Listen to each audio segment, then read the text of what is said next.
All right. Here on slide 55, I think I may just go ahead and join this video to the other one and make it one video because there's just not many. There's like 4 slides left, so I probably should have just kept on pushing through to finish it. All right. For some problems, it is convenient to tilt the axes of the coordinate system.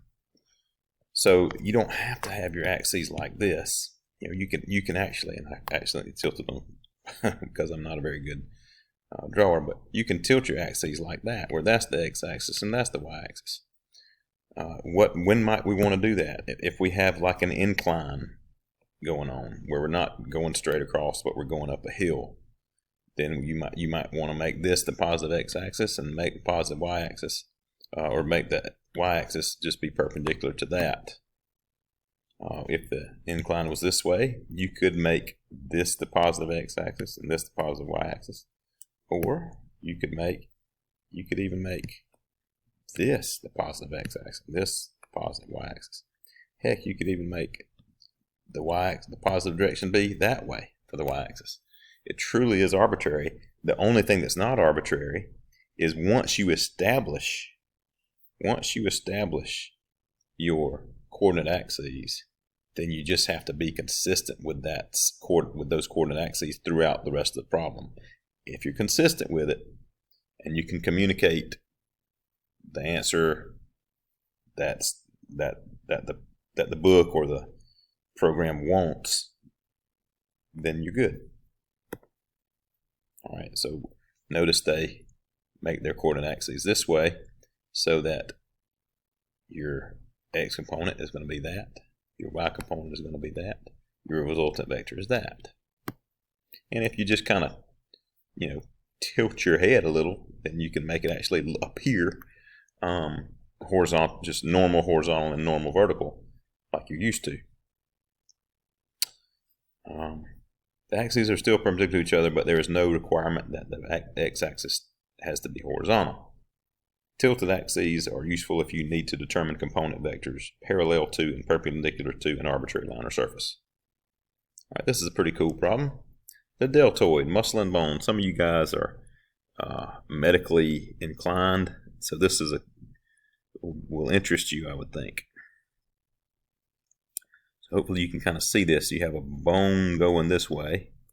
You have a muscle attaching here, pulling this way on that bone to move your arm upward around this shoulder socket joint. All right, rotating around that. All right, let's read it. The deltoid, the rounded muscle across the top of your upper arm, allows you to lift your arm away from your side. It does so by pulling on an attachment point on the humerus, the upper arm bone, at an angle of 15 degrees with respect to the humerus. If you hold your arm at an angle 30 degrees below horizontal, the deltoid must pull with a force of 720 newtons to support the weight of your arm, as shown in figure 3.21a. You'll learn in chapter 5 that force is a vector quantity measured in units of newtons, abbreviated with a big capital N. What are the components of the muscle force parallel to and perpendicular to the bone? Okay. Awesome. I'm going to draw this. I'm going to draw this in a different program so I can have more room. All right, here is the humerus, okay? And let's say right here is the deltoid muscle that's pulling in this direction. That said that it is 15 degrees, okay? All right, let me make me some coordinate axes here.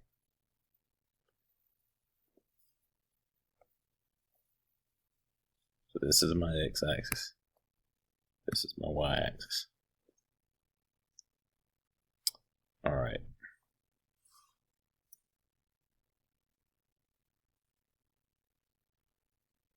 This should be very simple now. This tilting my axes is going to make this so simple.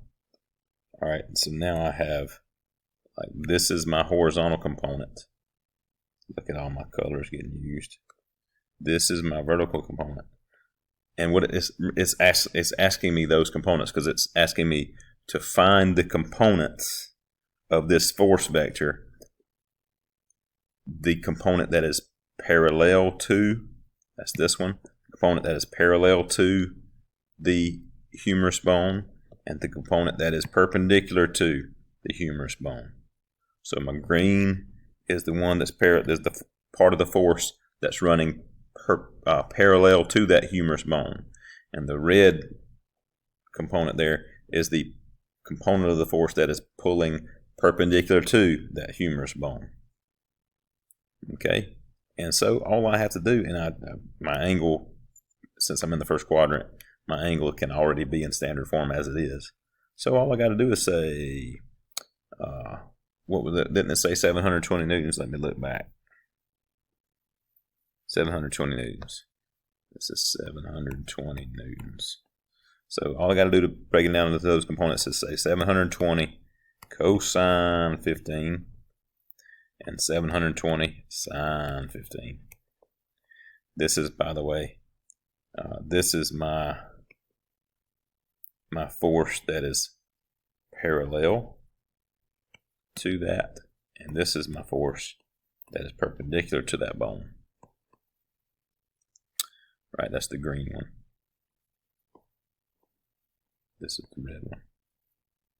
So if I do that in my calculator, that gives me 720 cosine 15, 695.47, and then do it again with sine, and that gives me 186.35 newtons. All right, let me go back to the slide.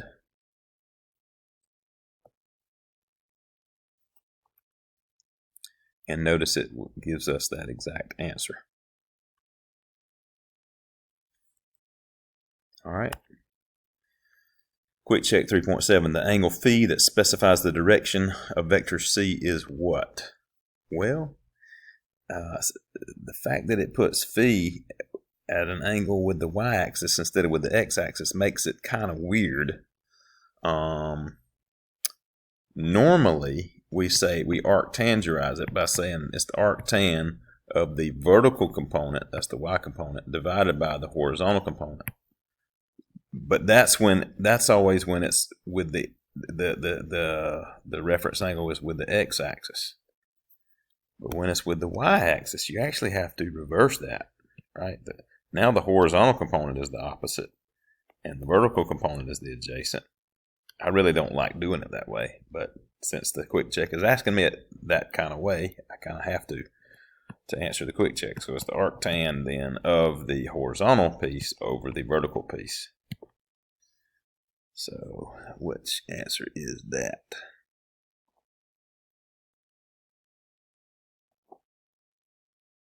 And yeah, so I was kind of thinking, what is the difference between these answers? I guess you could say it's the absolute value because you never put it as a negative when you're arctangentizing it. You're just always putting it as a positive because it's just giving you the reference angles anyway. So I think choice D is going to be the right one, and it is. That's it for chapter 3. If you want to read these summary slides, feel free to pause it as I go through it, but if you want to stop it right here, you can feel free to do that also. That's the end of our slideshow. So that finishes up chapter 3. Chapter 3 went quick, didn't it? That's pretty awesome. So now you are fully ready to work on chapter 3 homework. Good luck on that assignment, and I'll see you again very soon.